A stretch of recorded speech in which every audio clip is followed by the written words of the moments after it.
जय गौर श्री राधा रमनो विजयते। दीक्षा लाली, आप मुझे सुन सकते हैं बच्चे?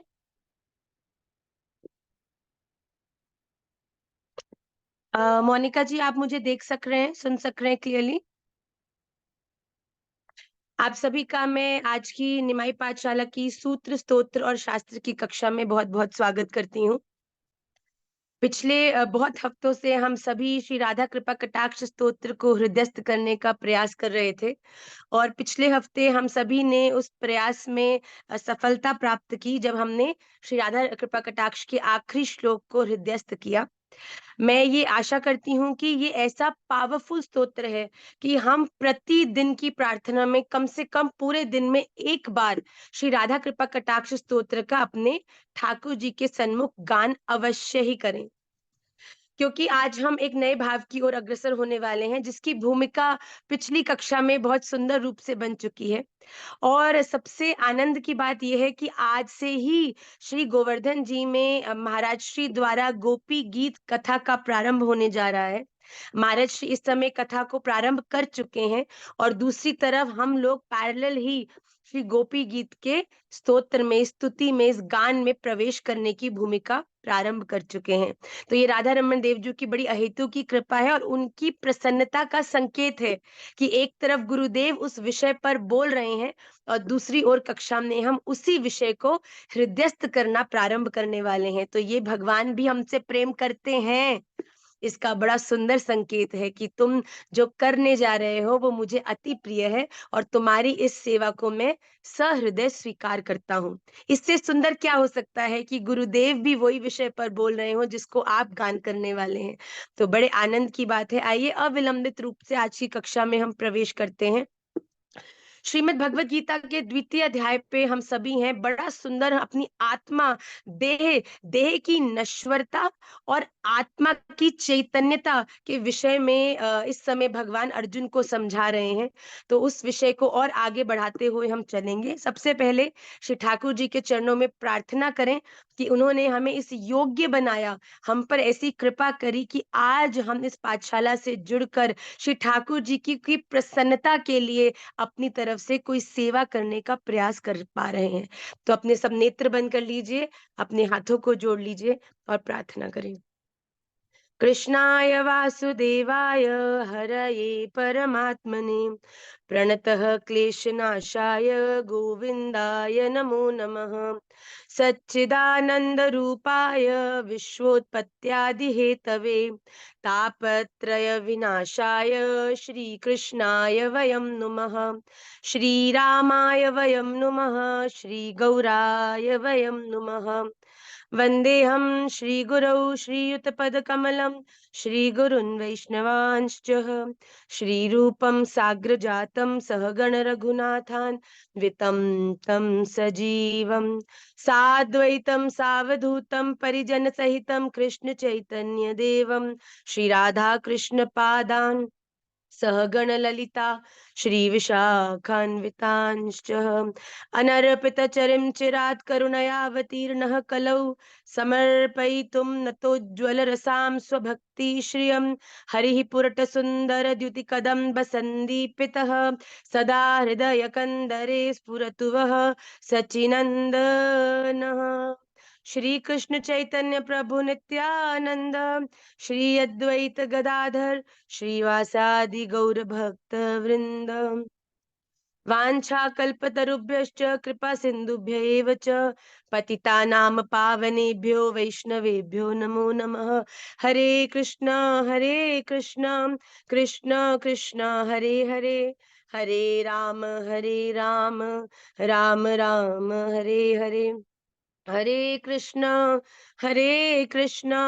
कृष्ण कृष्ण हरे हरे, हरे राम राम राम हरे हरे। हरे कृष्णा कृष्ण कृष्ण हरे हरे, हरे राम राम राम हरे हरे। श्री राधा रमण लाल की जय। श्रीमन चैतन्य महाप्रभु की जय। श्री दामोदर मास की जय। श्री वृंदावन धाम की जय। श्री श्री गुरुदेव भगवान की जय। जय जय श्री राधे, जय जय श्री राधे, जय जय श्री राधे श्याम निताई गौर हरि बोल, गौर प्रेमानंदे हरि हरि बोल। आइए हम श्रीमद् भगवत गीता के द्वितीय अध्याय के प्रथम श्लोक से प्रारंभ करेंगे। जिसका नाम लिया जाए केवल वही अपने आप को अनम्यूट करे, ऐसा मेरी प्रार्थना है, जिससे कि हमें स्पष्टता से उच्चारण सुनने में आ सके। पहला श्लोक, ओम श्री परमात्मने नमः। ओम श्रीमद् भगवत गीता अथ द्वितीयोऽध्यायः। संजय उवाच। स्वाति।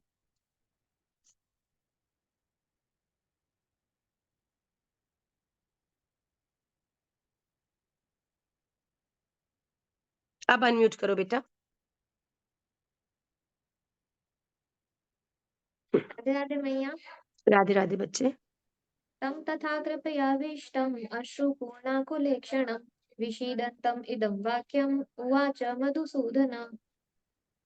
बोलते रहो। श्री भगवान उवाच। उवाच कुतस्त्वाकश्मलम् इदं विषमे समुपस्थितम् अनार्यजुष्टम् अस्वर्ग्यम् अकीर्तिकरम् अर्जुनम्।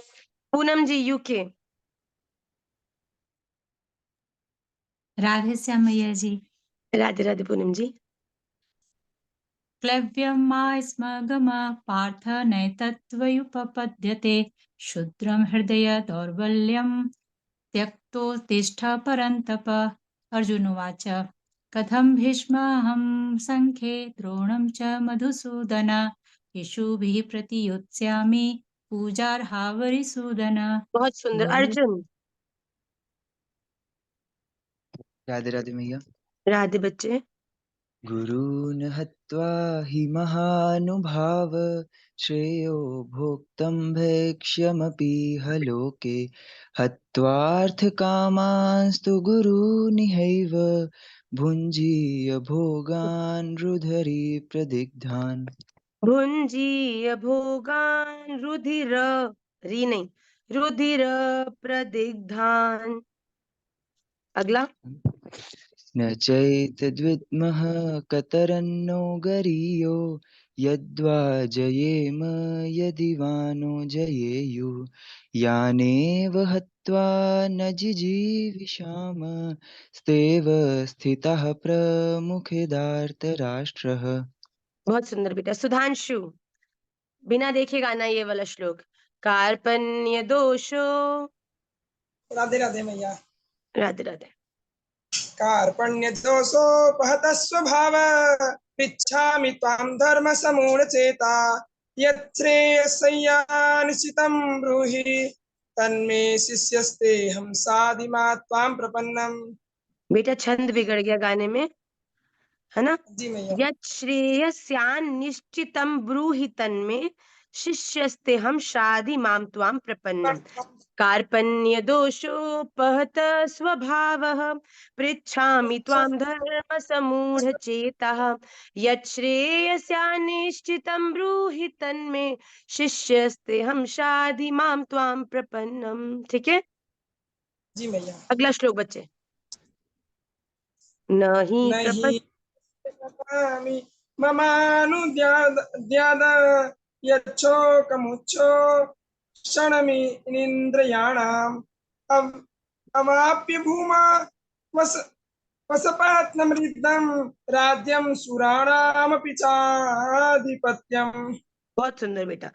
पहली लाइन में न ही प्रपश्यामि ममापनुद्यात् यच्छोक यच्छोक मुच्छो क्षणमिंद्रियाणाम। ठीक। ओके बेटा। जी जी ऋतु मैया। तिवारी जी। राधे राधे मैया। राधे राधे बेटा। सॉरी मैया, आज मैंने गीता नहीं ली है। कोई बात नहीं बच्चा। तान्या दीक्षित जी। राधे राधे मैया। राधे राधे बेटा। मुक्त्वा संजय उवाच एवमुक्त्वा ऋषिकेशं गुडाकेशन परन्तप नायुत्से इति गोविन्द मुक्त्वा तुष्टे बभूवः। बेटा उच्चारण को और स्पष्ट करेंगे। एवमुक्त्वा ऋषिकेशं गुडाकेशः परन्तप न योत्स्य इति गोविंदम उक्त्वा तूष्णीम बभूवः। ठीक है, रुचि अग्रवाल जी। राधे राधे मैया। राधे राधे बेटा। तमुवाच ऋषिकेश प्रहसन्निव भारतः सेनयोरुभयोर्मध्ये विषीदन्तीम् इदं वचः। विषीदन्तम् इदं वचः। ठीक है, श्री भगवान उवाच। संगीता सनातनी जी से निवेदन करूंगी। राधे राधे भैया। राधे राधे मैया। श्री भगवान उवाच अशोच्याननु वशोत्वयं प्रज्ञावादांश्च भाससे गतासुनश्च नानुशोचन्ति पंडिताः। अशोचयावन्वशोचस्त्वं प्रज्ञावादांश्च भाषसे गतासून, न पूरा है मैया, गतासून गतासूंश्च नानुशोचन्ति पंडिताः। सुंदर प्रयास गुरनेक जी।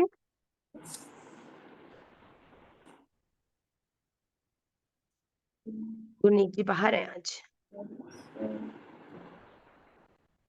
ठीक है, कोई नहीं। दिव्यानी।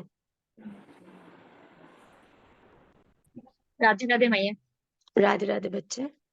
न त्व एवाहं जातु नासं न त्वं नेमे नेमे जनाधिपाः न चैव न भविष्यामः सर्वे वयम् अथः परम्। नो, छंद बिगड़ गया बेटा पूरा।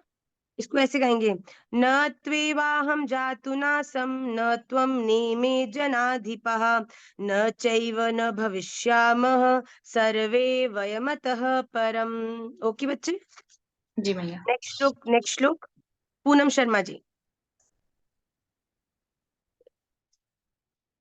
आप सभी लोग उच्चारण का प्रयास अभ्यास करें, नहीं तो आपको उच्चारण में कठिनाई होगी। एटलीस्ट बिफोर द क्लास एक बार सारा पढ़ के आना चाहिए। सौम्य, सौम्य। राधे राधे मैया। राधे राधे बच्चे। दीहिनोऽस्मिन् यथा दीहि कौमारं यौवनं जरा तथा देहान्तर प्राप्तिर्धीरस्तत्र न मुह्यति। सुपर बेटा, वेरी गुड उच्चारण। नेक्स्ट श्लोक। मात्रा स्पर्शास्तु कौन्तेय शीतोष्ण सुख दुःखदा आगमापायिनो नित्यांस्तांसि तिक्षस्व भारत। सुपर बेटा, वेरी गुड। रुचिका शर्मा जी। यम ही न व्यथयन्त्येते पुरुषं पुरुषर्षभ समदुःख सुखं धीरं सोमृतत्वाय कल्पते। बहुत सुंदर। नासतो विद्यते भावो नाभावो विद्यते सत उभयोरपि दृष्टान्त उभयोरपि दृष्टान्तस्तनयोस्तत्त्वदर्शिभिः। सुपर बेटा। वत्सल। अविनाशी तु यस तद्विद्धि। मैया। दंडवत प्रणाम मैया। जय गौर। जय गौर बेटा। अविनाशी तु तद्विद्धि येन सर्वमिदं ततं विनाशम् अव्ययस्यास्य न कश्चित् कर्तुमर्हति। अन्तवन्तम् इमे देहा नित्यस्योक्ता शरीरिणम् अनाशिनो अप्रेयस्य तस्माद्युद्धस्व भारत। इसमें त्रुटि है बच्चे उच्चारण में। इस श्लोक में अंतवंत इमे देहा नित्यस्योक्ताः शरीरिणः अनाशिनो प्रमेयस्य तस्माद्युध्यस्व भारत। ठीक, ओके। ठीक है मैया। तुलसी। राधे श्यामा। राधे राधे। य एनं वेत्ति हन्तारं यश्चैनं मन्यते हतम् उभतो न विजानीतो नायं हन्ति न हन्यते न जायते म्रियते वा कदाचित्रायं भूत्वा भविता वन भूया अजो नित्यशाश्वतोऽयं पुराणो नाहन्यते हन्यमाने शरीरे बहुत वेद सुंदर प्रयास बेटा, बहुत सुंदर। एक बार इसमें उच्चारण में यहाँ गलती थी बच्चे, न जायते म्रियते वा कदाचिन, फिर नायम भूत्वा भविता वा न भूयः। ठीक, एकता। वेदा विनाशिनम नित्यम, वेदा विनाशिनं नित्यं य एनम् अजमव्ययं कथं स पुरुषः पार्थ कं घातयति हन्तिकम् वासांसि जीर्णानि यथा विहाय नवानि गृह्णाति नरोपराणि तथा शरीराणि विहाय जीर्णान्यान्यानि संयाति नवानि देहि। बहुत सुंदर एकता, आपका उच्चारण बहुत अच्छा है। आंचल जी, नैनम छिंदंती, हरे कृष्ण मैया। राधे। नैनं छिन्दन्ति शस्त्राणि नैनं दहति पावकः न चैनं क्लेदयन्त्यापो न शोष्यति मारुतः। न चैनम क्लेदयन्त्यापो न शोषयति मारुतः। विकलानंद साहू जी। जी मैया। अच्छोदयम् अदाह्वयम् अक्रोधस्य एव च नित्यः सर्वगतः स्थाणुरचलोऽयं सनातनः। अच्छेद्योऽयम् अदाह्योऽयम् अक्लेद्यो शोष्य एव च नित्यः सर्वगतः स्थाणुरचलोऽयं सनातनः। सुंदर प्रयास किया आपने विकलानंद जी। अंतरा। अव्यक्तोऽयम् अयं चिन्तोऽयम् अविकार्योऽयमुच्यते तस्मादेवं विदित्वैनं नानुशोचितुमर्हसि। अव्यक्तोऽयम् अचिन्त्योऽयम् अविकार्योऽयमुच्यते। ठीक बेटा, श्री राधा रमण लाल की जय। पिछले श्लोक में भगवान बता रहे हैं कि ये देही प्रत्यक्ष नहीं दिखता, ये चिंतन का विषय नहीं है, और ये देही प्रत्यक्ष नहीं दिखता, यह चिंतन का विषय नहीं है, और ये निर्विकार कहा जाता है। अतः इस देही को ऐसा जानकर शोक नहीं मानना चाहिए। अभी तक भगवान अर्जुन को बार बार अपनी वाणी के माध्यम से समझा रहे हैं कि जो ये शरीर है वो नश्वर है, पर भीतर विराजित ये जो आत्मा है चैतन्य है। तो अगर आप युद्ध में अपना कर्तव्य कर भी रहे हो, तब भी आपके जीवन में कोई अपराध नहीं हो रहा, क्योंकि ये शरीर तो वस्त्र की तरह है जो समय समय पर स्वयं ही बदलता है। अगर आप उसे नहीं बदलेंगे तो वो आपको बदल देगा, क्योंकि हर एक वस्त्र की एक सीमा है। उसी प्रकार भगवान कह रहे हैं कि तुम भयभीत मत हो युद्ध लड़ने के लिए, क्योंकि ना तुम किसी को मार सकते हो और ना ही कोई तुम्हारे द्वारा मारा जा सकता है। क्योंकि अगर कोई मरने मारने योग्य वस्तु इस चीज में है, वो तुम्हारी आत्मा है, और आत्मा का स्वरूप क्या है कि वो कभी भी किसी के द्वारा मारी जा ही नहीं सकती। पर जो चीज कभी मारी जा ही नहीं सकती, उसको तुम कैसे मार सकते हो? तो भगवान अर्जुन को समझा रहे हैं कि तू किस अपराध के भय में है। अगर तू अपने कर्तव्य को करता है तो कोई अपराध है ही नहीं। देखिए अगले श्लोक में भगवान से अर्जुन को भगवान क्या समझा रहे हैं। अथ चैनम नित्य जातम नित्यम वा मन्यसे मृतम तथापि त्वं महाबाहो नैवं शोचितुमर्हसि। इसका संधि देखेंगे। अथ किंतु च यदि त्वम तू एनम इस आत्मा को नित्य जातम सदा जन्म लेने वाला वा तथा नित्यम सदा मृतम मरने वाला मन्य से मानता है तथापि तो भी महाबाहो तू एवं इस प्रकार शोचित तो मतलब शोक करने को न अर्हसि योग्य नहीं है। इसका संधि है अथ च एनम नित्य जातम नित्यम वामन्य से मृतम तथापि त्वं महाबाहो न एवं शोचितुम अर्हसि। मतलब इसमें भगवान कह रहे हैं कि जो विवेकी लोग हैं, जो ज्ञानी हैं, जो मुझसे प्रेम करते हैं, वो इस बात से पूरी तरह से परिचित हैं कि ये आत्मा का ना तो कोई उत्स है ना ही कोई अंत है। कहीं भी ये आत्मा कभी भी जन्म नहीं लेती और ये आत्मा कभी भी नहीं मरती। इस बात से हम सभी परिचित हैं। पर एक समय के लिए भगवान अर्जुन को कह रहे हैं कि अगर तू ये भी मान ले कि ये आत्मा पैदा होती है और मरती भी है, जो कि सत्य नहीं है, पर भगवान अर्जुन को कह रहे हैं अगर तू ये भी मान ले कि आत्मा का जन्म भी होता है और आत्मा मरती भी है, फिर भी इस विषय में तुम्हें शोक नहीं करना चाहिए। कारण कि पैदा हुए की जरूर मृत्यु होगी और मरे हुए का जन्म भी जरूर होगा ही होगा। देखो, तुम बुरा किस चीज के लिए मानो कि अगर तुम्हारे द्वारा कोई चीज नष्ट हो गई हो, नष्ट का मतलब कि अब वो चीज कभी दोबारा अपना स्वरूप ले ही नहीं सकती, अब उसकी इस दुनिया से, इस धरती से उसका अस्तित्व खत्म हो जाएगा, तब तुम्हें थोड़ा कष्ट भी हो। पर भगवान कह रहे हैं कि कष्ट क्यों हो रहा है तुझे? अगर तुझे ये भी लगता है कि आत्मा मरती भी है और आत्मा फिर जीवित भी होती है, पर ये तो सत्य है ना कि मरने के बाद ये जीवित होती है। तो जो चीज नष्ट ही नहीं हुई, देखिए, जो चीज जन्म लेगी उसकी मृत्यु होगी होगी। अगर हमारे द्वारा पूरी जिंदगी हमें कोई भी न मारे, तो फिर भी एक ना एक दिन वृद्ध अवस्था ऐसी आएगी कि अपने आप ही हमारे शरीर का त्याग ये आत्मा अपने आप कर देगी। करेगी कि नहीं करेगी? ऐसा हो सकता है कि कोई व्यक्ति अपने जीवन में चलो किसी से नहीं लड़े, कोई उसे नहीं मारे, फिर भी वो कभी नहीं मरे? ऐसा हो सकता है? नहीं।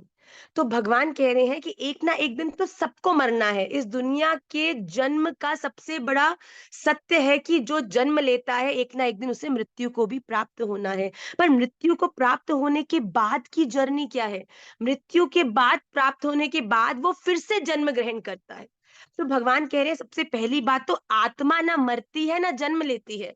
और अर्जुन, तू इतने शोक से अगर युक्त है और ये मान रहा है कि तू किसी को मार रहा है, तो फिर भी तुझे दुख नहीं होना चाहिए, क्योंकि मरना तो सबको ही है एक दिन, अगर जन्म लिया है। पर ये बात सत्य है कि अगर कोई व्यक्ति जन्म लेकर मरता है, तो फिर मरने के बाद उसका जन्म लेना भी निश्चित ही होता है। तो भगवान कह रहे हैं दोनों तरह से तुझे शोक नहीं करना चाहिए। अगर आत्मा को तू चैतन्य तत्व से मान रहा है, जो कि सत्य है, तो भी तुझे क्यों शोक होगा? जो चीज कभी मर ही नहीं सकती, उसको तू क्या मार सकता है? या दूसरी तरफ अगर तू इसे जन्म और मरण के बीच में भी बांधता है, फिर भी ये तो सत्य है ही कि जो जन्म लेगा उसकी मृत्यु होगी ही होगी, और जिसकी मृत्यु होगी वो पुनर्पि जन्म लेगा ही लेगा।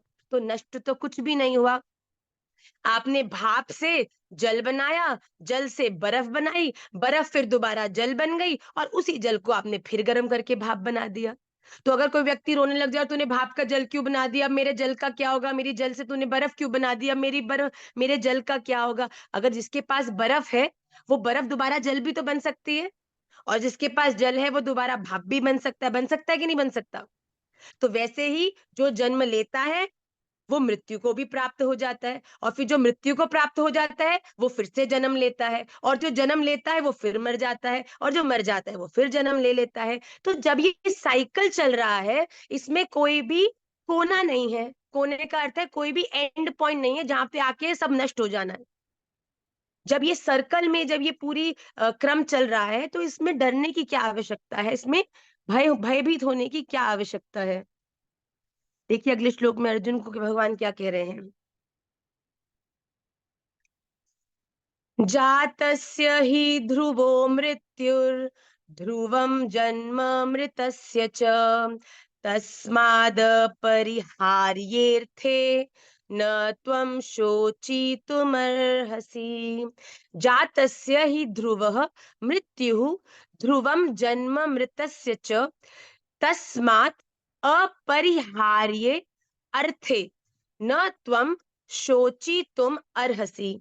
क्या कह रहे ही? क्योंकि इस मान्यता के अनुसार जातस्य जन्मे हुए की मृत्यु ध्रुव निश्चित है, च और मृतस्य मरे हुए का जन्म ध्रुवम निश्चित है, तस्मात् इससे भी, इस अपरिहार्य बिना उपाय वाले अर्थे विषय में तू शोची, तुम शोक करने को योग्य नहीं है।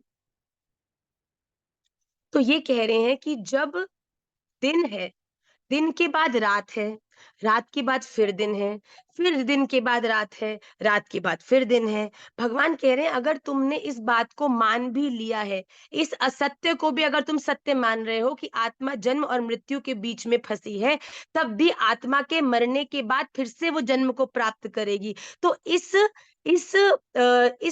पूरे सर्कल का कोई निवारण नहीं है, इसका कोई एस्केप नहीं है। अगर तुम किसी वस्तु के द्वारा एक्सीडेंट या किसी और के द्वारा मारे भी नहीं जाते, फिर भी एक ना एक दिन तुम्हें मरना है, क्योंकि तुमने जन्म लिया है। और अगर तुम एक ना एक दिन मरोगे, वैसे ही जैसे दिन के बाद रात आ रही है और रात के बाद दोबारा दिन आता है, वैसे ही तुम जीवित होकर मरोगे और फिर से मरने के बाद पुनः किसी योनि में जीवित प्रकट हो जाओगे। तो भगवान कह रहे हैं दोनों ही विषय में तुम्हें बिल्कुल भी शोक नहीं करना चाहिए। जो मिला है और बिछुड़ने वाला है, ध्यान से सुनिएगा, जो हमें प्राप्त हो चुका है या हमसे छीनने वाला है। जन्म हमें मिल चुका है, मृत्यु हमें प्राप्त होने वाली है। जो मिला है और बिछुड़ने वाला है, उस पर किसी का भी स्वतंत्र अधिकार नहीं चलता। क्या देवयानी ने ये निश्चय किया है कि जिस घर में, जिस परिवार में, जिस कुल में उसका जन्म हो, क्या उसने उसका चयन किया है? देवयानी किया है कि भगवान मुझे इस परिवार में इस समय पे ऐसे जन्म दीजिएगा? और अगर देवयानी को वीटो पावर मिलता, तो निश्चित ये बोलती है भगवान राधा रमन जी के पास अपने प्रांगण में किसी गोस्वामी के घर में ही आप मुझे जन्म देना, जैसे कि जिससे हर समय मैं आपकी झांकी ले सकूं, आपकी सेवा कर सकूं। पर क्या जन्म हमारे हाथ में है? नहीं। क्या हम में से कोई ये जानता है हमारी मृत्यु कब, कैसे और क्यों होगी? नहीं। तो भगवान कह रहे हैं कि जो चीज तुम्हें प्राप्त है या फिर जो चीज तुमसे बिछड़ने वाली है, उस पर किसी का भी स्वतंत्र अधिकार नहीं है। हमारा इसमें कोई भी स्वतंत्र कंट्रोल नहीं है। कारण कि मिली हुई और बिछुड़ने वाली वस्तु अपनी और अपने लिए नहीं होती। जैसे कि ये जन्म मेरा ये जन्म मेरा है, पर मेरे लिए नहीं है। समझ रहे हो कि ये जो वस्तु, ये जन्म रूपी जो वस्तु हमें प्राप्त हुई है, ये तो भगवान की कृपा से हमें कुछ अवधि मिली है। किसके लिए? भगवान की ही सेवा करने के लिए। प्रत्युत संसार की और संसार के लिए ही होती है। मतलब यहाँ कह रहे हैं कि जो चीजें हमें भगवान प्राप्त कराते हैं या फिर जो चीजें हमसे प्राप्त होकर आगे जाके बिछुड़ने वाली है, हमने क्या कहा है? कर्मण्येवाधिकारस्ते मा फलेषु कदाचन। अपने जीवन में किसी भी कर्म को तुम स्वयं के लिए नहीं करते, तुम या तो भगवान के लिए करते हो या इस लोक के हित के लिए करते हो। तो भगवान कह रहे हैं इस संसार की में जन्म लेने वाले हर व्यक्ति का जन्म भी उसका नहीं है, और जन्म लेने का उद्देश्य भी उसके स्वयं का लाभ नहीं है। उसका जन्म होता है भगवत सेवा के लिए, और जन्म कर लेने का उद्देश्य होता है भगवत जनों की सेवा। उसका उपभोग केवल संसार की सेवा के लिए ही हो सकता है, अपने लिए नहीं। तो यहाँ पर भगवान कह रहे हैं अर्जुन, तू क्यों शोक में इतना डूब चुका है, जब तूने कुछ करा ही नहीं। तू ना किसी को मार रहा है, ना ही कोई तेरे द्वारा मारा जा रहा है। केवल जो व्यक्तियों का शरीर भी तेरे द्वारा मारा जाएगा, वो दरअसल मारा नहीं जाएगा, बल्कि वो आत्मा किसी अन्य शरीर को प्राप्त हो जाएगी। It's just like changing of clothes. देखिए अगले श्लोक में भगवान इसी बात को स्पष्ट करते हुए और अर्जुन को क्या कह रहे हैं? अव्यक्तादीनि भूतानि व्यक्त मध्यानि भारत, अव्यक्त निधनान्येव तत्र का परिदेवना। अव्यक्तादीनि भूतानि व्यक्त मध्यानि भारत, अव्यक्त निधनानि एव तत्र का परिदेवना। भारत, हे अर्जुन, भूतानी संपूर्ण प्राणी, अव्यक्तादीनी जन्म से पहले अप्रगट थे, और अव्यक्त निधनानी एव और मरने के बाद भी अप्रगट हो जाने वाले हैं। व्यक्त मध्यानी केवल बीच में ही प्रगट है। फिर तत्र ऐसी स्थिति में का क्या परिदेवना, शोक करना।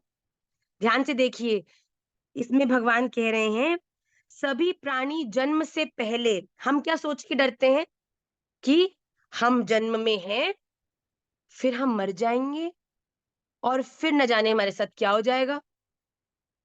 ठीक है ना, यही भय हमें लगता है। अभी ये शरीर है, प्रगट है, पर इसके बाद मैं मर जाऊंगा तो क्या होगा, मैं कहाँ जाऊंगा, मेरी कैसी गति होगी, ये सब जो संशय है हमें भयभीत करते हैं। पर भगवान कह रहे हैं कि तुमने अपने लाइफ साइकिल को ठीक से देखा ही नहीं है। तुम प्रगट हो, फिर अप्रगट हो रहे हो, और फिर से प्रगट हो जाओगे। दरअसल ये रियल लाइफ साइकिल नहीं है। रियल लाइफ साइकिल एक आत्मा का है कि वो पहले अप्रगट होती है। हमारे आसपास भी आप जिस भी स्थान पर बैठे हैं, जहां पर भी हैं, वहां पर न जाने अप्रगट रूप से कितनी जीवात्मा होंगी, पर प्रगट रूप से आप केवल अपने आप को ही देख सकते हैं। तो भगवान यह स्पष्ट कह रहे हैं कि सभी प्राणी जन्म से पहले अप्रगट होते हैं। मतलब पहली स्टेज प्रगट नहीं है, पहली स्टेज अप्रगट है। आप श्री ठाकुर जी के श्री चरणों में से आपका प्रगट होता है, आपका प्रागट्य होता है। उसके बाद अपने कर्मानुसार आपको प्रगट रूप मिलता है, जो कि देह होता है। उसके बाद उस देह में विराजमान आपके द्वारा किए हुए कर्मों के अनुसार जब आपका शरीर शांत होता है, उसके बाद आप दोबारा अप्रगट होते हो, और उस अप्रगट अवस्था के बाद फिर से आपके कर्मों के अनुसार आपको फिर से प्रकट किया जाता है। तो it is like a zigzag. ये कोई भी ऐसी स्थिति नहीं है जहां पर आप अंतर ध्यान हो चुके हो। आप पहले अप्रगट हो, आप फिर प्रगट हुए, आप फिर अप्रगट है गए, फिर आप प्रगट हुए, फिर आप अप्रगट। इसका अर्थ है कि आप नष्ट नहीं हो सकते। आप कुछ समय के लिए अप्रगट हो सकते हो इस दुनिया में। हमारी दादाजी, दादी जी, परदादा, परदादी अभी भी हैं इस दुनिया में, पर अप्रगट रूप से। हम इस दुनिया में व्यवस्थित है प्रगट रूप से। अब कुछ समय बाद हम भी इस दुनिया में विद्यमान हो जाएंगे अप्रगट रूप से। हमारे पोतों के लिए, हमारे आगे जनरेशन्स के लिए एक समय ऐसा आएगा कि उनके लिए भी हम केवल एक अप्रगट, जिनका उन्होंने कभी दर्शन नहीं किया। इसका देखिए, अगर देवयानी ने कभी किसी एक व्यक्ति का, जिसका शरीर शांत हो चुका है, उसका दर्शन नहीं किया, इसका क्या ये अर्थ है कि वो व्यक्ति कभी था ही नहीं? नहीं, वो व्यक्ति था अपने प्रगट स्वरूप में, पर एक समय के बाद वो फिर से अप्रगट हो गया, और अब वो किसी और प्रगट स्वरूप में किसी और जगह पर विद्यमान है। तो हमें इस चीज से, ये हमें मृत्यु के भय से दूर करता है। हम कभी सोचते हैं मरने के बाद तो हम खत्म हो जाएंगे, हम रहेंगे ही नहीं। तो भगवान यहाँ स्पष्ट कह रहे हैं कि मृत्यु के बाद भी तुम रहोगे, मृत्यु के बाद भी तुम्हारी आत्मा रहेगी, पर उसके बाद तुम्हारी जो कर्म है उसके अनुसार भगवान तुम्हें एक नई देह को प्राप्त कराएंगे, जिसमें पुनर्जन्म लेकर तुम अपने जीवन को व्यतीत करोगे। अब ये अपने देखिए, बार बार एक शब्द का मैं प्रयोग कर रही हूँ। जब अप्रगट से प्रगट हुआ, प्रगट में किए हुए कर्मों के अनुसार आप अपना जीवन किस प्रकार से जीते हैं, उसके ही बिहाफ पर आपको अगली प्रगट देही प्राप्त होती है। आइए अगले श्लोक में देखिए भगवान क्या कह रहे हैं।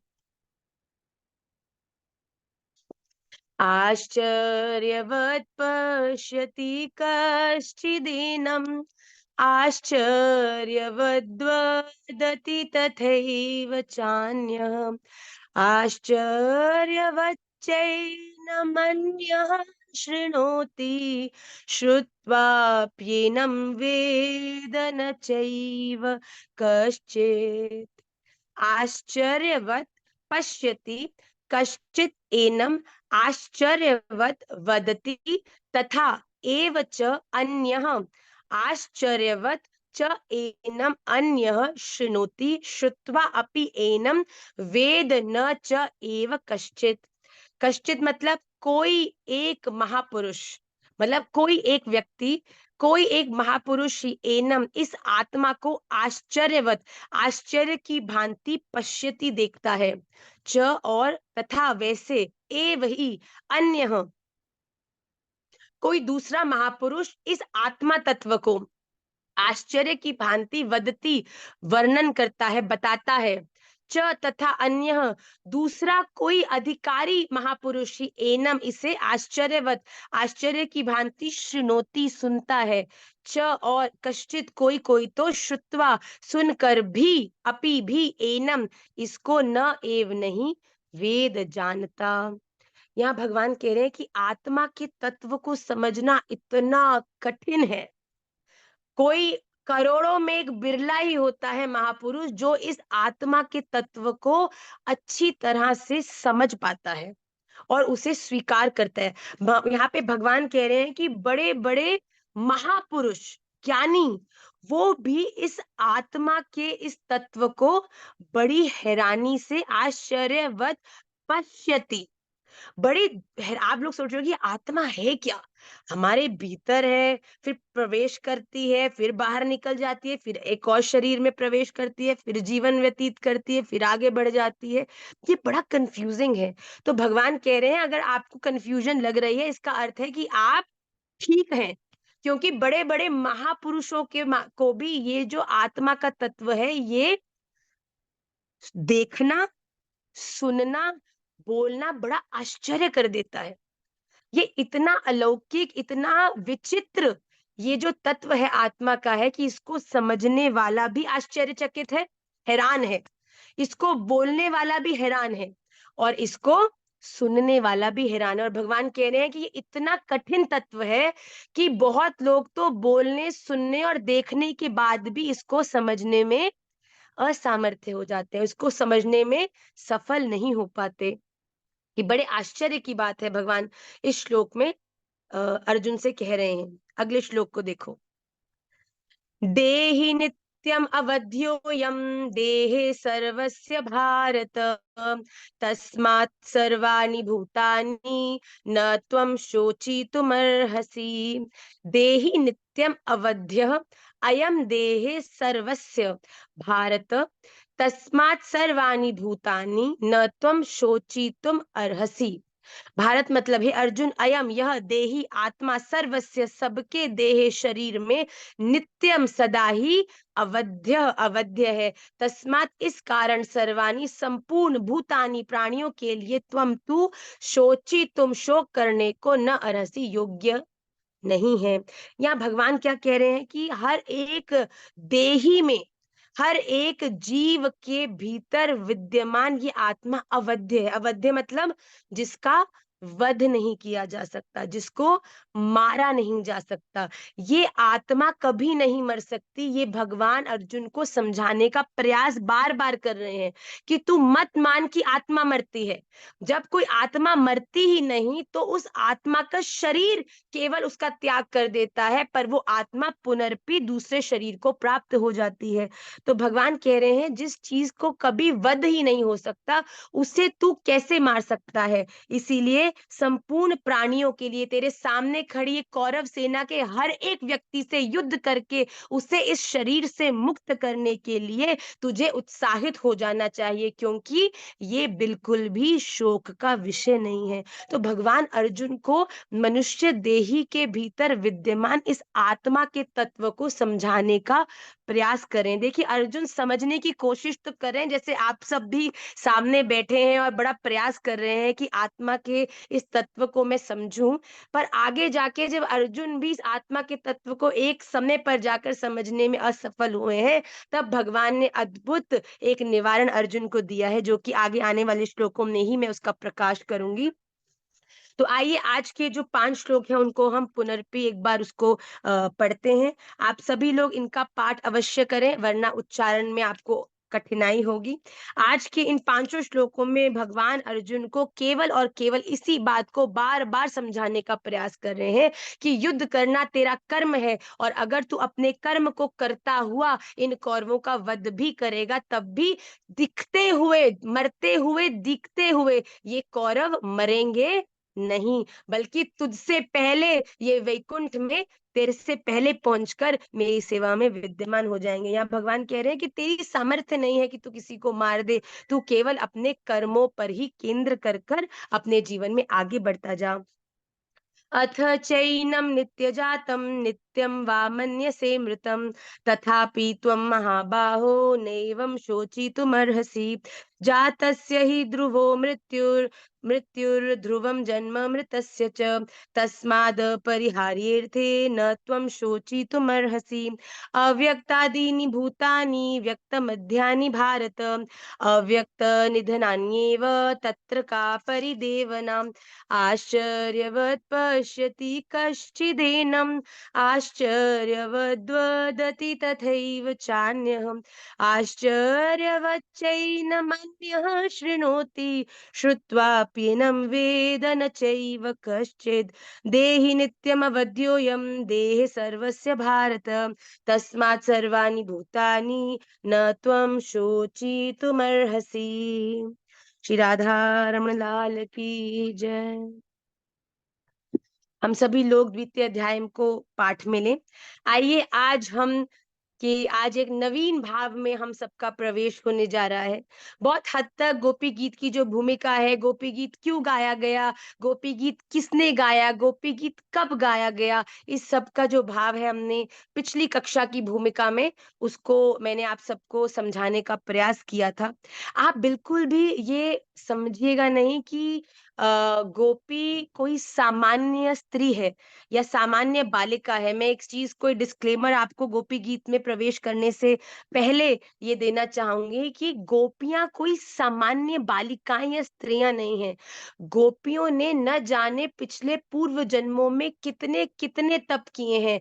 जब राम जी वनवास के समय थे तो कितने ऋषियों ने राम जी को देखकर उनके सौंदर्य पे, उनके स्वभाव पे इतने आकर्षित हो गए कि उन्होंने कहा कि हे राम जी, हम आपको आलिंगन करना चाहते हैं। तो राम जी ने क्या कहा कि ये मर्यादा पुरुषोत्तम अवतार है, इसमें मैं इस प्रकार से किसी को भी अपना प्रेम दान नहीं कर सकता, पर निश्चित रूप से अगले अवतार में मैं कृष्ण बन के आऊंगा और तुम गोपी बन के आ जाना। तो और फिर मैं तुम सबके साथ खूब लीला भी करूंगा, तुम लोगों के साथ आनंद भी करूंगा और अपने अनंत प्रेम को तुम्हें न्यौछावर भी करूंगा। तो ये कोई सामान्य स्त्री बालिकाएं नहीं, न जाने कितनी सदियों द्वारा किए गए तपों के परिणाम से ऋषि मुनियों को गोपी देह मिला और श्री राधा रमण देव जी के प्रेम का आस्वादन करने की पात्रता प्रदान हुई। तो हम ये जरा ध्यान रखें कि जिनका गीत हम गाने जा रहे हैं वो कोई सामान्य नहीं, उन्होंने भगवान को अपना तन मन हर तरह से उन्होंने भगवान को अपना संपूर्ण समर्पित किया है। पर इतना समर्पण होने के बाद भी, इतना प्रेम होने के बाद भी भगवान अंतर्ध्यान हो गए, ऐसा कैसे? इस बात से हमें बड़ा ध्यान पूर्वक एक बात सोचने की आवश्यकता है कि भगवान हमसे अनंत प्रेम भी करें पर फिर भी अगर एक क्षण के लिए भी भगवान के प्रेम को हमने अपनी परिश्रम का फल मान लिया। भगवान मुझसे प्रेम करते हैं, पता है क्यों? 64 माला करती हूं मैं। भगवान मुझसे प्रेम करते हैं, पता है क्यों? प्रति महीने गोवर्धन, बरसाना और गिरिराज जी की परिक्रमा लगाने जाती हूँ मैं। जिस क्षण मैंने ये किया, इसीलिए भगवान मुझसे प्रेम करते हैं। ये भाव, ये कीड़ा, ये विकार आपके जीवन में प्रवेश करे नहीं। आपने कभी दीमक देखी है?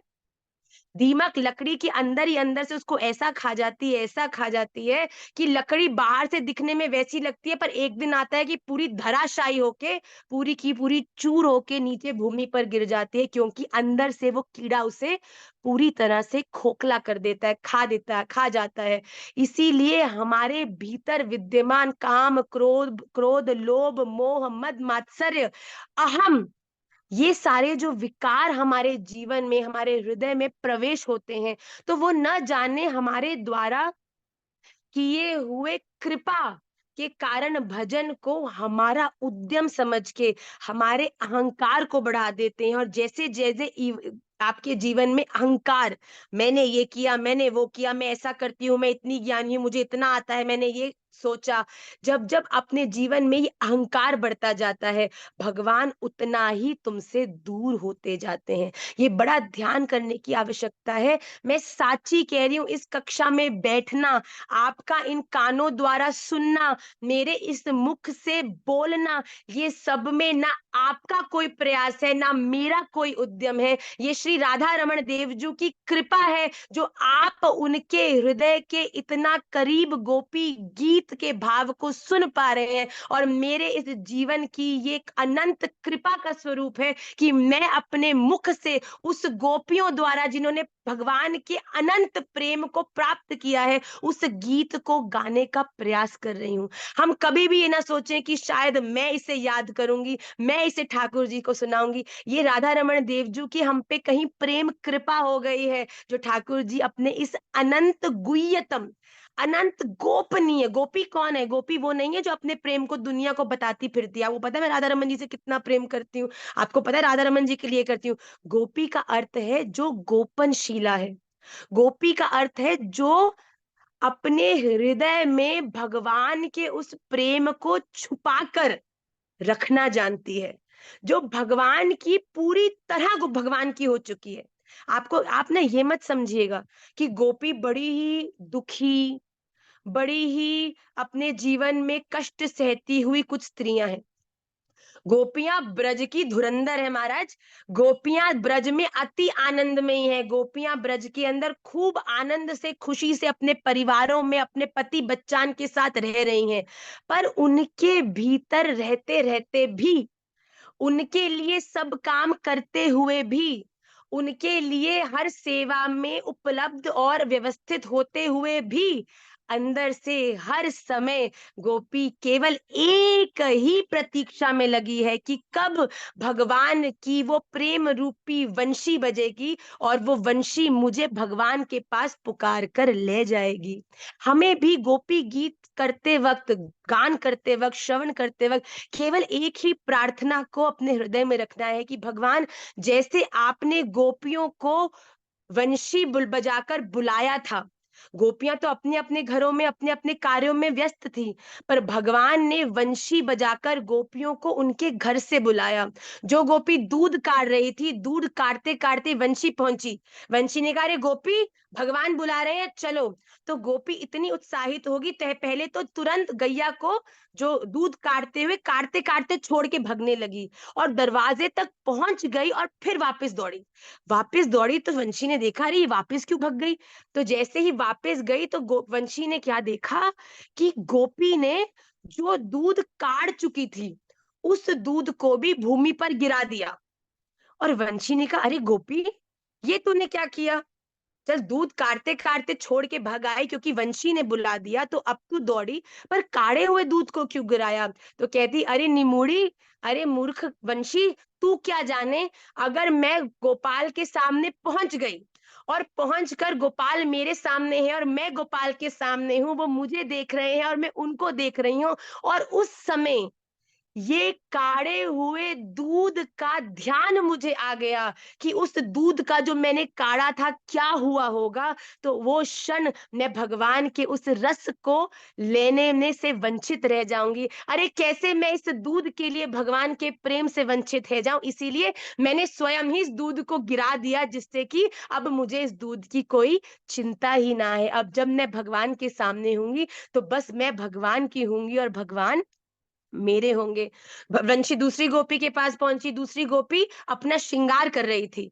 तो जैसे ही वंशी पहुंची तो वंशी ने कहा कि अरे अरे गोपी, क्या तैयार होने में लग रही है, वहां ठाकुर जी प्रतीक्षा कर रहे हैं तेरी वन में। तो गोपी को जैसे ही ऐसा वंशी ने कहा, वैसे ही गोपी ने जो काजल अपने नेत्रों में लगा रही थी, उस काजल को पूरे मुंह पे लपेट लियो।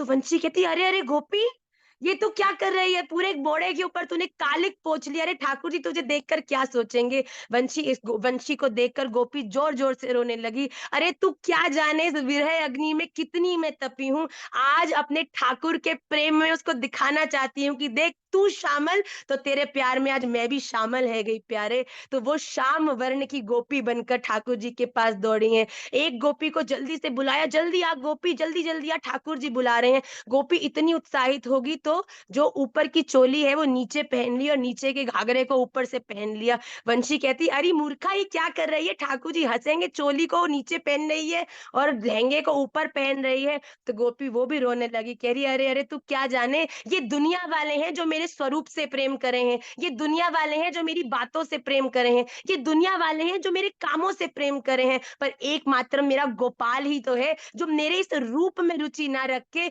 मेरे इस स्वरूप से मुझे स्वीकार कर दे। ऊपर से मैं कैसी भी रखूं, गोरी पतली मोटी काली कैसी भी मैं हूं, पर मेरे गोपाल मुझे हर तरह से स्वीकार करेंगे। ये बोल के गोपी जोर जोर से रोती हुई दौड़ी भागी गई है। एक गोपी जाने लगी तो उसके घर वालों ने उसे रोक दिया कि तुझे नहीं जाने देंगे, कहाँ जा रही है। तो गोपी ने कहा, अच्छा तुम मेरे इस शरीर को तो रोक सकते हो ना, पर मेरी आत्मा में जो बसा गोपाल का प्रेम है क्या उसे रोक पाओगे। गोपी भीतर गई, अपनी दोनों अपने हाथों को अपने घुटनों पे रखा, आसन जमा के बैठ गई, अपनी इंद्रियों को नियंत्रित करा और अपनी देह का त्याग कर कर उसने आत्मा के रूप से भगवान की सेवा में वो चलेगी। पूर्णमासी जी ने उसको एक नवीन देह प्रदान किया और उस देह को धारण करके वो रास में गई है भगवान के पास। ये गोपी है महाराज, ये गोपी का प्रेम है। गोपी सामान्य दिखती है, फुवड़िया लगती है, अरे देखकर आपको कैसी देहातन सी है, कैसी गवार सी है, अरे कैसी गांव की सी है, पर मैं साची बोलूं, जब हम बड़े बड़े वेदों की और अनंत श्लोकों का उच्चारण करते हैं तो गोपाल के कानों तक भी वो नहीं पहुंचते। पर जब गोपी यहाँ पर अपनी गैया के गोबर से का जो वो होते हैं ना, गोबर के उपले होते हैं, तो गोबर के उपले बनाती है ना, तब गोपाल आके उनके पास बैठ जावे और गोपी को कहे गोपी थोड़ा सा माखन देना, गोपी थोड़ा सा माखन देना। तो गोपी कहती है दूंगी, पहले यहाँ बैठ जा। तो कहता ठीक है बैठ जाऊंगा। तो गोपी क्या करे, एक एक उपल बनाती और गोबर की एक बिंदी ठाकुर जी के मोड़े पे लगा देती, फिर दूसरा उपल बनाती, फिर एक तो अभी कितने, ठीक है, जब 50 उपल बन गए तो गोपाल के मोड़े पे गिनने लगे, 1 2 3 4 5 6 7 8 9 10 11 12 50 है गए। ठीक है गोपाल, तूने मेरी सहायता करी, मेरे 50 उपल बन गए, ले अब तू इतना सा माखन ले ले। गोपी गोपाल के हाथ में नेक सो माखन रख देवे और गोपाल का प्रेम गोपी के लिए देखो, इतने से माखन को भी ठाकुर जी सीधा ना पावे, उस इतने से माखन को भी अपने हाथ में रख लेवे, फिर उसके आस पास गोल गोल गोल गोल नेक सा हाथ में लगा, फिर नेक सी माखन लगी, फिर नेक सा माखन लगा, देखिए भगवान गोपी के प्रेम में कैसे फंसे हुए हैं कि इतने से माखन को भी धीरे धीरे की जल्दी खत्म नहीं हो जाए, कहीं उस माखन को चाट चाट के खा रहे हैं। यशोदा मैया के पास पहुंचे, यशोदा मैया ने कहा, अरे अरे गोपाल ये क्या हुआ तुम्हारे मोड़े पे, ये क्या तुम्हारे मुख पे इतनी इतनी सारी चीजें लग रही हैं। तो ठाकुर जी कहते हैं, अरे मैया तो चिंता मत करे, नेक सौ गोपी का हिसाब है, वो करने चाह रही थी तो उसने मेरे मोड़े पे कर दियो। मतलब ठाकुर जी इस प्रकार गोपियों से प्रेम करते हैं।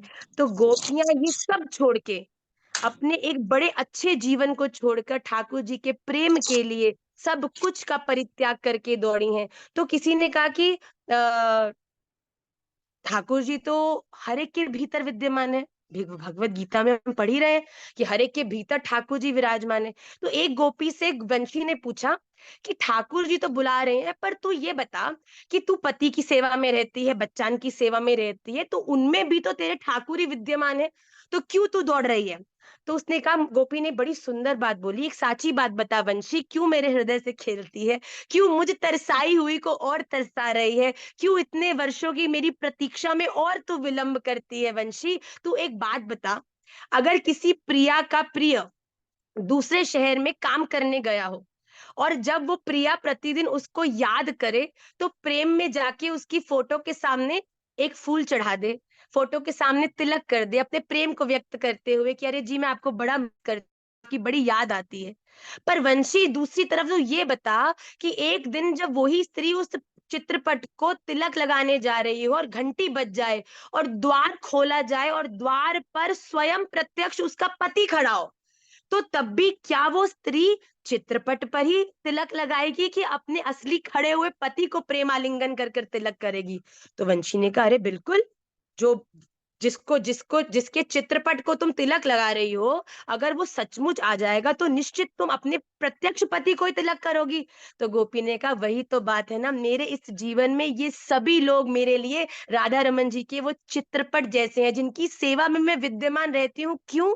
क्योंकि अभी गोपाल आए ना है, मैं इनकी सेवा करती हूँ, इन्हें प्रेम करती हूँ, इन्हें हर वो सुख सुविधा प्रदान करती हूँ जिससे कि इस चित्रपट के सामने बैठी जब मैं अपने भाव को प्रकट करती हूँ तो मेरा पति ये सुनकर कि मैं उसे कितना याद कर रही हूँ, जल्दी आना था रविवार को पर बुधवार को ही आ गए हो, क्योंकि वो जानता है कि प्रेम जो विरह भाव है वो बड़ा प्रबल हो गया है। वैसे ही इन सब में राधा रमन है, पर ये सब उन चित्रपटों की तरह है जिनकी सेवा इसीलिए करनी पड़ रही है क्योंकि अभी गोपाल आए ना है, पर तू आ गई है, मेरे गोपाल ने मुझे बुला लिया है, तो अब इनकी सेवा करने से क्या लाभ, मैं जा रही हूँ अपने प्यारे की प्रत्यक्ष सेवा करने। उसी समय सभी गोपियां, देखो ब्रज में तो बहुत सारे लोग हैं, क्या आपको क्या लगता है ब्रज में केवल गोपी रहती हैं? गोप भी रहते हैं और अन्य उनके पड़ोसी भी हैं और भी लोग रहते हैं।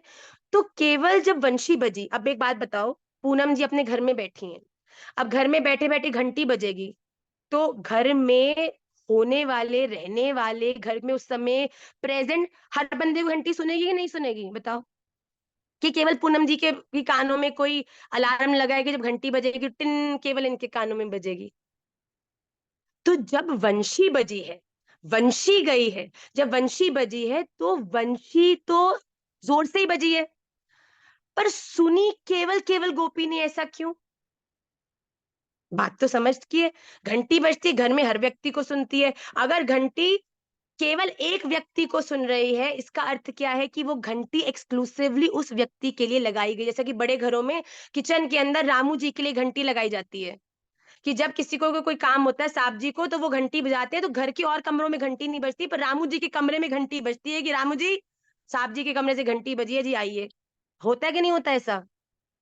तो वंशी तो वंशी तो खूब बजाई, पर केवल गोपी ही उसे सुन पाई। केवल जिनका पूर्ण समर्पण, जिसके हृदय में ठाकुर जी के लिए पूर्णतः प्रेम विराजमान था, केवल उन्हीं उन्हीं को ही उस वंशी का नाद सुनाई दिया। अब एक बात बताओ, आप घर में हो, आपकी मम्मी रहती हैं, पिताजी रहते हैं, और एकदम से आप देखें कि आपकी माताजी घर में नहीं है, तो घर अव्यवस्थित हो जाएगा कि नहीं हो जाएगा? पापा कहेंगे मम्मी कहाँ गई, बच्चे कहेंगे मम्मी कहाँ गई, पूरा घर क्रेजी हो जाएगा, मम्मी मम्मी मम्मी। अब जब गोपी घर से चली गई है, तो ये बताओ कि पूरा ब्रज शांत कैसे है? घर से सभी गोपियां चली गई हैं। देखिए ये बड़ी अंतरंग बात है। महाराज श्री ने ब्रज में ही, ऐसे तो अंतरंग बातों को केवल ब्रज में ही कहना चाहिए।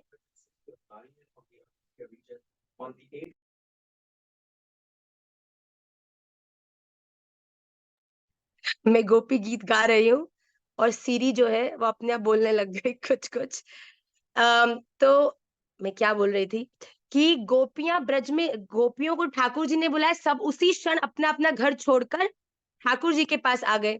पर उसी समय ये गोपी नहीं जानती, पर ठाकुर जी ने ये लीला करी कि ठाकुर जी हर वो गोपी बनकर यहाँ से गोपी ठाकुर जी के लिए निकली और उधर से ठाकुर जी उन सभी गोपियों का रूप धारण कर कर उनकी सेवा में उनके घरों में जाकर विद्यमान हो गए।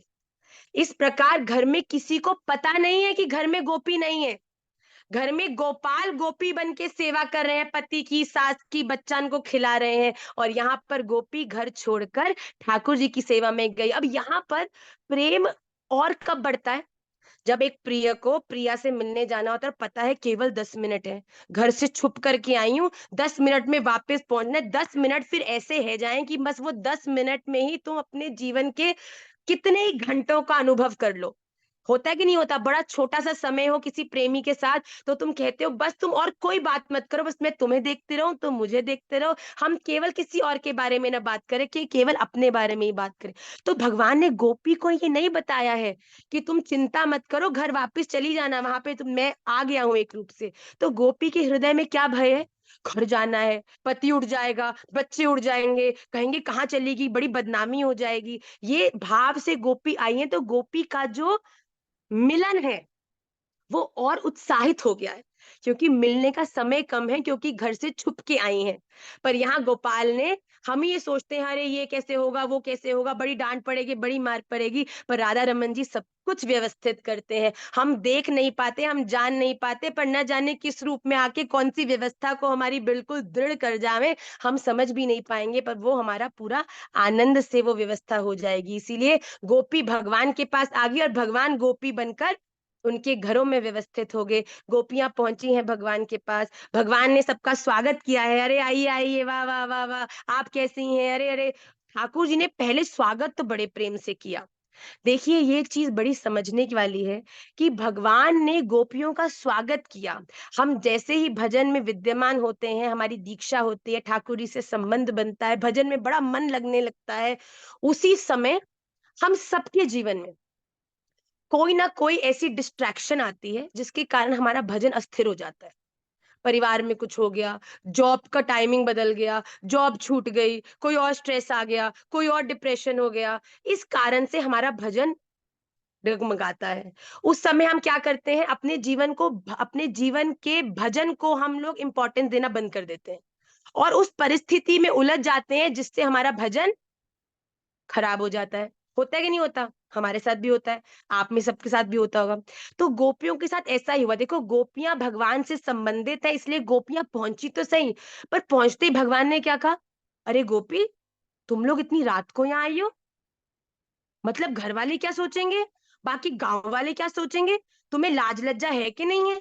गोपियों को बुलाया भी खुद, हमसे संबंध बनाया भी खुद, भजन में आनंद दिया भी खुद, और फिर प्रतिकूल परिस्थिति देख के पूछते तुम आई क्यों? अरे ये कैसी बात, भगवान हम भजन करें अच्छे खासे, फालतू की आपने स्ट्रेस जीवन में दे दिया, क्यों? इसीलिए क्योंकि भगवान अपने आप को पूर्णतः तुम लोगों को देने से पहले एक बार वो परीक्षा लेते हैं कि पक्का ना। देखो हम जब भी विवाह करते हैं, पंडित जी फेरे लेने के समय पूछते हैं, जी आप पूर्णतः इन्हें अपने पति रूप में स्वीकार करते हैं ना, आप इन्हें अपनी पत्नी रूप में, देखो अभी भी आखिरी चांस है, फेरे होने वाले हैं, कोई मूड चेंज है तो बता दो। वैसे ही भगवान भी वो एक आखिरी परीक्षा लेते हैं कि पक्का ना, अब मेरी हो जाएगी ना, अब मेरे अलावा किसी और के पास तो नहीं ना, अब मेरे अलावा कोई और तो नहीं ना।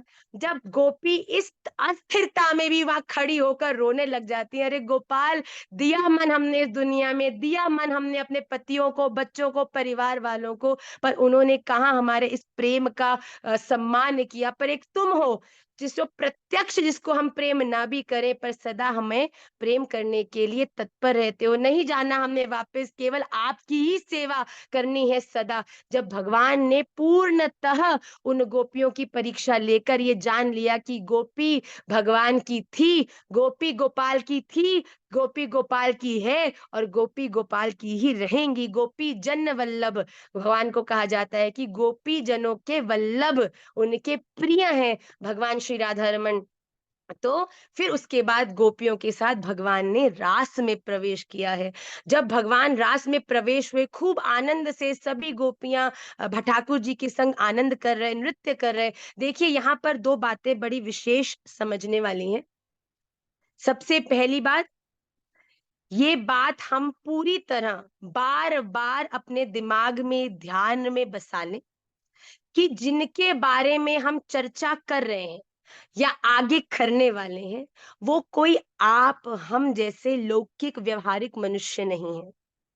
वो स्वयं इस संपूर्ण लोक को बनाने वाले, इसमें विद्यमान हर एक व्यक्ति, जीव आत्मा को प्रकट करने वाले पर ब्रह्म परमात्मा भगवान है।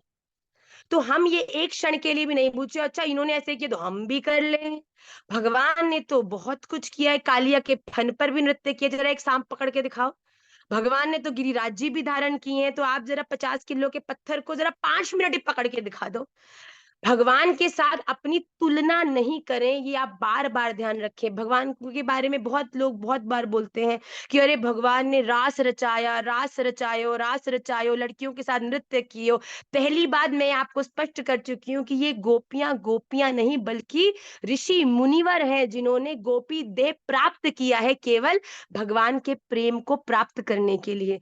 दूसरी बात, जब भगवान रास में प्रवेश किए हैं उस समय भगवान की आयु केवल 5-6 वर्ष के छोटे बालक जितनी है। अगर आप किसी स्थान पर जाएं और वहां पर एक 5 साल का बालक नृत्य कर 10 साल की आयु में तो भगवान मथुरा चले गए हैं, और रास जो हुआ है वो उससे पहले हुआ है।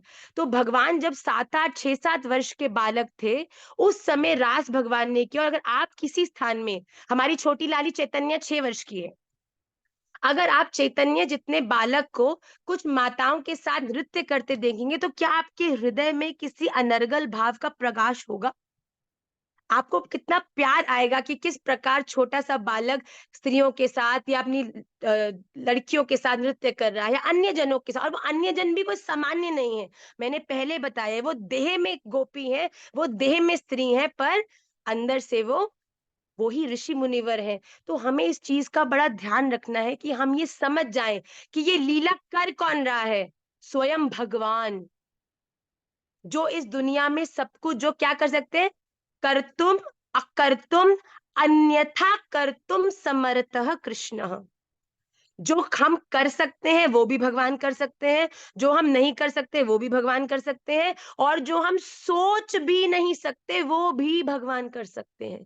तो ये सदा आप याद रखिएगा कि इसमें कर्तुम अकर्तुम अन्यथा कर्तुम जो है वो भगवान इस रासलीला को संपादित कर रहे हैं। और इस रासलीला में एक और विशेष बात यह है कि केवल एक भगवान और बहुत सारी गोपियां नहीं है, बल्कि हर गोपी के अपने भगवान हैं। भगवान ने जितनी गोपियां हैं उतने देह धारण करके हर गोपी के साथ स्वतंत्र नृत्य किया है। हम कभी भी ये ना सोचे कि मैं छोटा भगत, कोई और मुझसे ज्यादा श्रेष्ठ भक्त है, तो मुझसे ज्यादा श्रेष्ठ भक्त है तो भगवान तो श्रेष्ठ को ही प्राप्त होंगे, मैं तो बिल्कुल सामान्य हूँ। आप कभी ऐसा मत सोचिएगा। हम सोचते हैं, हम भगवान को कहते हैं आपको हमसे कितने, पर हमसो आपको एक। कहते हैं ना हम लोग कि हे भगवान, आपके पास तो हमारे जैसे न जाने कितने हैं, पर हमारे पास तो आपके जैसा केवल एक है। ये सत्य नहीं है, ये बिल्कुल साची नहीं है। भगवान के लिए उसका हर एक भक्त उनको उतना ही प्यारा है जितना दूसरा भक्त है। आप कभी ये मत सोचना कि राधा रमन जी शायद इसको प्राप्त हो जाएंगे या इसको प्राप्त नहीं होंगे। राधा रमन जी जिससे प्रेम करते हैं और जो राधा रमन जी से प्रेम करते हैं, उस हर एक व्यक्ति को राधा रमन जी स्वतंत्र रूप से, मेरे राधा रमन मेरे हैं, मेरे राधा रमन से मुझसे कोई और उसे अलग नहीं कर सकता। वैसे ही आंचल के राधा रमन आंचल के राधा रमन है, वो केवल आंचल से प्रेम करते हैं, वो केवल आंचल की ही सेवा स्वीकार करते हैं, केवल आंचल को ही श्रवण करते हैं। वैसे ही दीक्षा के राधा रमन दीक्षा के राधा। हम कभी भी ये जीवन में डिमोटिवेट नहीं हो कि अरे हम तो कितना कम भजन करते हैं, तो ठाकुर जी हमसे कैसे प्रसन्न होंगे। ठाकुर जी हमारे लिए, जैसे हमारे लिए राधा रमन एक है ना, वैसे ही राधा रमन के लिए भी हम एक ही हैं। हमारा उनके लिए कोई, उनके जीवन में हमारे लिए ऑल्टरनेटिव नहीं है। इसलिए बेधड़ल्ले से, खूब उच्च उच्च स्वर से, खूब आनंद से, खूब बढ़ चढ़ के अपने प्रेम को ठाकुर जी को प्रकट करो, प्रकाशित करो। और वो ही गोपियों ने किया है रास में। खूब आनंद से रास में ठाकुर जी और सभी गोपियां विद्यमान है। बस रास करते करते करते करते गोपियां अपने आनंद में इतना बह गई कि उनके हृदय में एक बड़ा क्या कहूं, गोपी है सब जानती है, पर न जाने उनके हृदय में कैसा एक ये भाव आ गया कि हम कितनी सौभाग्यशाली हैं। हमारे सौभाग्य की देखो, ये नहीं गोपी ने सोचा कि हम पर कितनी कृपा है। कृपा तो बाद में आएगी जब गोपी गीत गान होगा, पर उससे पहले गोपियों ने क्या बोला, मेरा भाग्य कितना बड़भागी है, मेरा भाग्य। भगवान कहते हैं अरे तेरा कुछ है ही ना है, तेरा सब कुछ मेरा और मेरा सब कुछ तेरा। तो भगवान कहते जब तुमने मेरा बोल दिया ना, वहां पर ही बात बिगड़ जाती है। तो जैसे ही गोपी ने बोला कि मेरे सौभाग्य की क्या सीमा है कि सबको नृत्य कराने वाले, इस पूरी दुनिया को स्थापित करने वाले, इस संपूर्ण विश्व के ईश आज मेरे संग नृत्य कर रहे हैं। अगर कभी गुरुदेव महाराज पूरी भीड़ में से रोक कर आपको आगे बुलाकर आपसे 2 बात कर ले, एक्स्ट्रा किसी और से नहीं करें, तो मन कैसे छाती फूल जाती है। अरे महाराज जी ने हमको बुलाया, महाराज जी ने हमसे बात करी, कितनी बड़ी मेरे क्या मेरे अच्छे कर्म है, मैंने क्या मेरा भजन मेरे कारण, मेरे बस तुम समझ लो वहीं से तुम्हारा पतन शुरू है गयो। कहना है राधा रमन देवजू, न जाने कल मेरी सेवा से या परसों मेरी सेवा से, किस सेवा से आप खुश हो गए कि इतनी भीड़ में भी गुरुदेव की जो दृष्टि है वो मुझ पर पड़ा दी, जिससे गुरुदेव ने मुझसे 2 वार्तालाप करी। ये प्रकार की दृष्टि आपको या तो भगवान के पास ले आती है या फिर भगवान पास होते हुए भी अंतर ध्यान हो जाते हैं। जिस क्षण गोपी के मन में ऐसा भाव आया कि भगवान मेरे संग नृत्य कर रहे हैं, मेरा कितना बड़ा सौभाग्य है, उसी समय भगवान के हृदय में पीड़ा हुई कि गोपी मेरी कृपा का अनुभव न करके अपने ही उद्यम को महान कर रही है। भगवान ने उसी समय क्या किया, गोपियों में ही एक गोपी की चुनरी खींची और उसके भीतर अपने आप को छुपा लिया। अब जैसे ही भगवान ने अपने अपने आप को चुनरी के अंदर छुपा लिया, गोपियां ढूंढने लगी, अरे गोपाल कहाँ गए, गोपाल कहाँ गए। जोर जोर से गोपी रोने लगी, कोई गोपी ढूंढने लगी, कोई गोपी चिल्लाने लगी, पर गोपाल कहीं नहीं दिखते थे। तभी गोपी समझ गई, अरे ये मैंने कैसे मान लिया कि मेरा बड़ भाग्य है, अगर भाग्य बड़ा होता तो गोपाल जाते थोड़ी ना, पर ये तो मेरे राधा रमण देवजू का दीन जो दैन्य स्वभाव है, जिसके कारण भगवान ने मुझ पर कृपा करी और मुझे प्राप्त हो गए। हे भगवान, आपकी इस अहेतु की कृपा को ना आइडेंटिफाई करके, ना समझ कर मैंने कैसे मान लिया कि मेरे उद्यम से आप मुझे प्राप्त हो गए। गोपियां बड़ी बावरी सी हैगी, वनों को पूछने लगी, पहाड़ों को पूछने लगी, पेड़ों को पूछने लगी, हे गोपाल को देखा तुम, हे तुलसी तुम तो हरी रंग की होती हो पर आज तुम श्यामा हो गई हो, क्या मेरे गोपाल ने तुम्हें स्पर्श किया, बताओ ना मेरे गोपाल कहाँ गए हैं। दूसरी तरफ उन्होंने यमुना महारानी का दर्शन किया, अरे यमुना महारानी आप में बड़ी बहुत जोर जोर से लहरें उमड़ रही हैं, क्या मेरे राधा रमण ने अभी आपका स्पर्श किया, आपका स्पर्श करते ही आप उत्साहित हो गई और आपकी लहरें इतनी बढ़ गई। गोपी हर एक फूल पत्ते लता पता से पूछती जा रही हैं, हे बताओ कहाँ है मेरे गोपाल, कहाँ है मेरे गोपाल। गोपी का प्रेम विरह इतना ज्यादा प्रबल हो गया कि गोपी भगवान जैसा अभिनय करने लगी। प्रेम ने ऐसी बावरी है गई, कभी कभी कोई प्रेमी दूर रह जाए तो हम लोग उसके कपड़े पहनकर उसका अनुभव करने लगते हैं ना, कि हमारा जो, तो ऐसा अनुभव करने लगते हैं कि वो नहीं है पर फिर भी वो हमारे साथ है। हम वैसे ही गोपियां भी करने लगी, भगवान की विभिन्न लीलाओं को करने लगी। इतनी बावरी है गई ठाकुर जी को ढूंढने में, ठाकुर जी दिखते ना थे। गोपियां रोने लगी, गोपियां बार बार पुकारने लगी पर ठाकुर जी आए ना आए।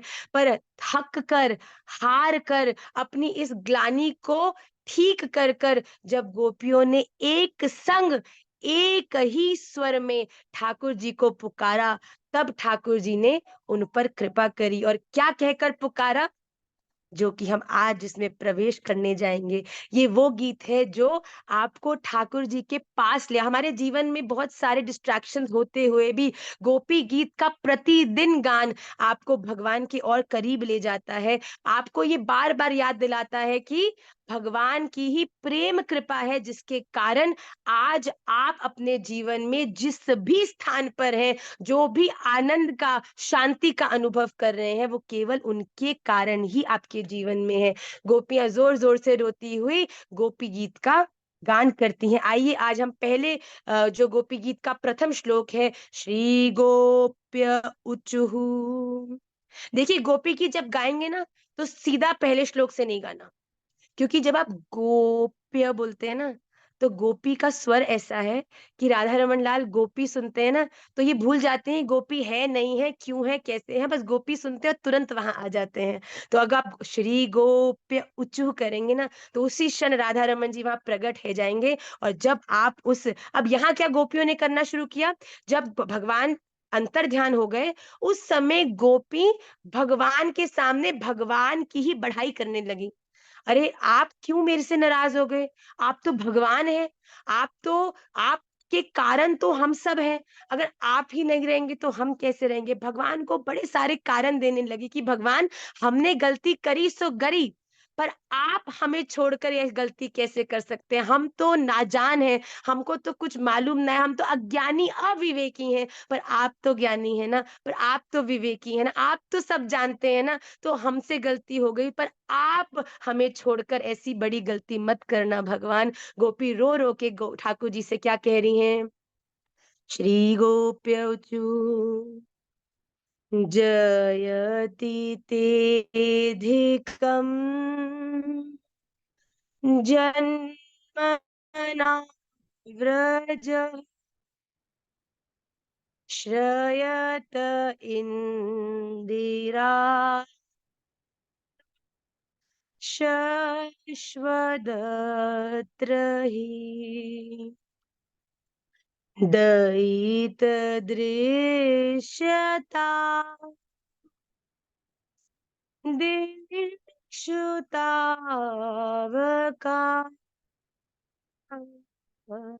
स्त्वयि धृता सव त्वा विचिन्वते। यहाँ पर गोपी क्या कह रही है? बड़ी प्यारी बात गोपी कह रही है। जब ठाकुर जी अंतर ध्यान हो गए तो गोपी कह रही है, जयति तेधिकम जन्म नाव्रजहम। हे प्यारे, तुम्हारे जन्म के कारण वैकुंठ आदि लोकों से भी ब्रज की महिमा अधिक बढ़ गई है। देखिए ब्रज की महिमा क्यों है? भगवान ने ब्रज में जन्म लिया।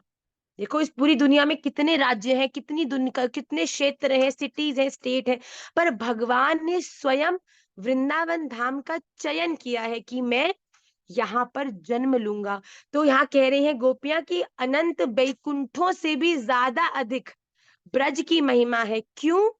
क्योंकि इस ब्रज ने आपको नहीं चुना, ब्रज ने आपको नहीं चुना, बल्कि आपने ब्रज को चुना है।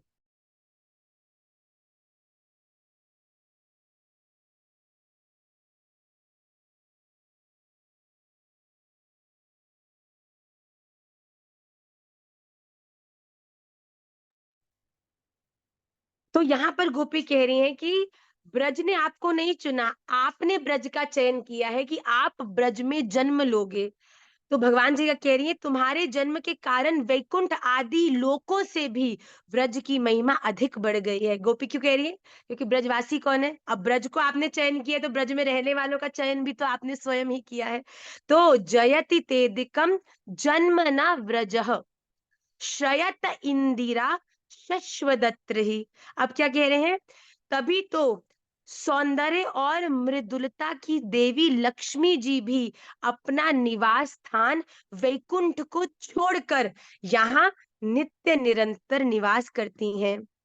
ब्रज के बाहर कोकिला वन में लक्ष्मी जी विराज रही हैं, क्योंकि लक्ष्मी जी भी आश्चर्यचकित है कि भगवान का ये कैसा रसात्मक स्वरूप है, जिसका आस्वादन करके संपूर्ण भक्तगण इतने प्रेमा विफल होकर भगवान को ध्यान करते हैं, याद करते। लक्ष्मी जी भी उसका दर्शन और आनंद लेने के लिए उत्सुक है, पर उन्हें भी ब्रज में प्रवेश प्राप्त नहीं हुआ है। लक्ष्मी जी भी कोकिल वन में बैठ के तपस्या कर रहे हैं कि हे भगवान, कभी हम पर भी ऐसी कृपा करो कि हमें भी ब्रज में आने को अवसर मिले, हमें भी आपके उस रसात्मक जो आपका आनंद है उसका आस्वादन करने का मुझ पर कृपा प्राप्त हो। तो गोपी क्या कह रही हैं? जयति तेदिकम जन्म न व्रज। आपने व्रज का चयन किया और जन्म किया, उसके बाद लक्ष्मी जी भी जहां बाहर बैठकर तप कर रही हैं। दयित दृश्यताम दिक्षुतावकाम। फिर क्या कह रही हैं? परंतु हे प्रियतम, तुम्हारी गोपियां जिन्होंने तुम्हारे चरणों में अपने संपूर्ण प्राणों को समर्पित कर रखा है, वे ही ब्रज में रहती हुई गोपियां वन वन भटक कर तुम्हें खोज रही हैं, तुम्हें ढूंढ रही हैं। दयित दृश्यताम, हे दयित, दयित मतलब हे प्रिय, हे मेरे प्यारे, तुम ये बताओ, हे दयित दृश्यताम दिक्षु तावका स्त्वयि धृता सवस त्वाम विचिन्वते। कि तुम्हारे इस चयन किए हुए ब्रज में रहने वाली तुम्हारी प्रिय गोपियां वन वन भटक कर तुम्हें ढूंढ रही है। क्या तुम ये नहीं देख पा रहे हो? तुमने ब्रज का चयन किया क्योंकि ब्रज तुम्हें प्रिय है। तुमने ब्रजवासियों के मध्य में तुम प्रकट हुए क्योंकि ब्रजवासी तुम्हें बड़े प्रिय हैं। पर आज वही गोपियां जो अपने संपूर्ण मन तन धन हर तरह से आपको आपके चरणों में अपने आप को समर्पित कर चुकी हैं, आज जब वो वन वन भटक कर आपको ढूंढ रही हैं, क्या आपको ये दिख नहीं रहा? क्या हमारी ये पीड़ा, क्या हमारे ये अश्रु, क्या हमारा ये प्रेम विरह वाला जो पागलपन है, क्या ये आपको दिख नहीं रहा? तो गोपियां ठाकुर जी से प्रार्थना कर रहे हैं कि हम बावरी है रही हैं, वो ब्रज जहां पर लक्ष्मी जी को भी आपने प्रवेश नहीं किया, जिन गोपियों से आप इतना प्रेम करते हैं, वो गोपियां जो पूर्णतः आपके चरणों में समर्पित है, क्या उनको वन वन भटकते देख क्या आपके हृदय में पीड़ा नहीं हो रही?